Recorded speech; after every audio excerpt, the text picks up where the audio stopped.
حج کی تیاری کے لیے جو بنیادی ترین چیزیں وہ ہے آپ کا بیگ. تو بیگ سستا نہ لیجئے، مضبوط بیگ لیں گے جس کے ویل اچھے ہوں. ٹرالی بیگ لے لیجئے، آج کل 4 ویلر بھی آ گیا ہے، اس کو لے کر کیری کر کے چلنا آسان ہوتا ہے. جب اپنا لگیج تیار کریں تو کوشش کریں اس کے اندر اضافی اشیاء نہ ڈالیں. اس کا جو ویٹ ہے اپروکسیمیٹ وہ 30 kg کے اندر رکھیں. کوشش کریں 25 سے 30 کلو کے درمیانی، کیونکہ بعض ایئر لائن ہوئے اگر کوئی پرائیویٹ جا رہا ہے تو وہاں پر 25 کلو یا کچھ اس سے کم جو ہے وہ الاؤ ہوتا ہے. تو اپنا بیگ 25 کلو کے لگ بھگ آپ نے اگر لگیج تیار کیا بڑے سکون میں ہوں گے. اس کے ساتھ پھر آپ اپنا ہینڈ کیری تیار کریں گے جس میں آپ اپنے ضروری سامان کو رکھ سکتے ہیں، اور ایک آپ کا ہینڈ بیگ ہوگا.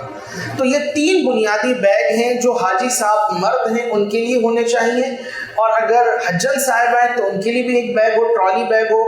اسی طرح ایک ان کا ہینڈ کیری ہو، اور ایک ان کے پاس جو ان کا خواتین کا ہینڈ بیگ ہوتا ہے. اور ایک اس کے ساتھ ایکسٹرا بیگ لینا ہے، چوتھا بیگ، وہ بیگ ہے اسکول بیگ، جو ہم اپنے شولڈر پہ لٹکاتے ہیں نا، اور آپ کو فیل نہ ہو، اس کی سلائی اچھی ہو، اس کے یہاں پر جو مقام ہے وہ سافٹ ہو، سخت نہ ہو. 5واں بیگ لینا ہے، ڈوری والا بیگ ہوتا ہے نا. بچے پرانے زمانے میں 2 کتابیں جب رکھتے تھے تو وہ کندھے میں لٹکانے والا ڈوریوں والا بیگ ہوتا تھا. اب اس میں کیا ہوگا، جو بڑا بیگ ہے ٹرالی، اس میں آپ اپنے لباس وغیرہ رکھیں گے. جو ہینڈ کیری ہے اس میں ضرورت کے سامان رکھیں گے آپ. اور جو آپ کا ہینڈ بیگ ہے اس کے اندر آپ اپنے دستاویزات رکھیں گے، پاسپورٹ، اسی طرح موبائل اور دیگر چیزیں بھی آپ رکھ سکتے ہیں. اور جو آپ کا بیگ ہے، جو اسکول بیگ ہے، وہ آپ کو عرفات میں کام آئے گا، مینا میں کام آئے گا. اور جو ڈوری والا بیگ لیں گے آپ، وہ آپ کو حرمین طیبین کی حاضری کے وقت کام آئے گا. مرد حضرات اس میں ایک اور چیز لے لیں، پیٹ پر باندھنے کے لیے بیلٹ.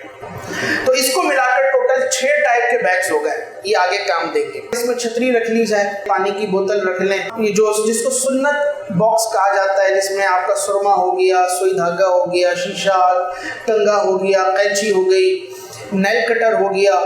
اسی طرح ریزر لے جائیں، یہ آپ کو ہر کام آئیں گے عرفات کے اندر. ایکسٹرا چادر رکھ کے ضرور لے جائیں. اور سب سے بنیادی ترین چیز چپل، کیونکہ حالت احرام میں 2 گدی کی چپل پہننی ہے. اگر وہ لے لی 150 والی تو وہ کھس جائے گی، اور پھر چلنا دشوار.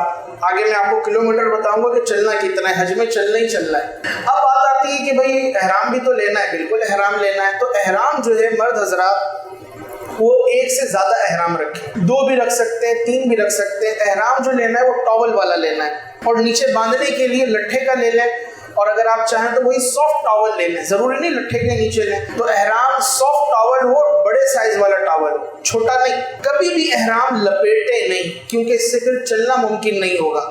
ٹانگیں آپ کی قید ہو جائیں گی، اور جب رگڑ لگے گی رشز پیدا ہوں گے، اور آپ تھوڑا تیز چلیں گے تو منہ کے بل گر جائیں گے. اور اوپر کی چادر ہے، یہ آپ نے پہننا ہے. یہ مردوں کا احرام ہے، سر کھلا رکھنا ہے.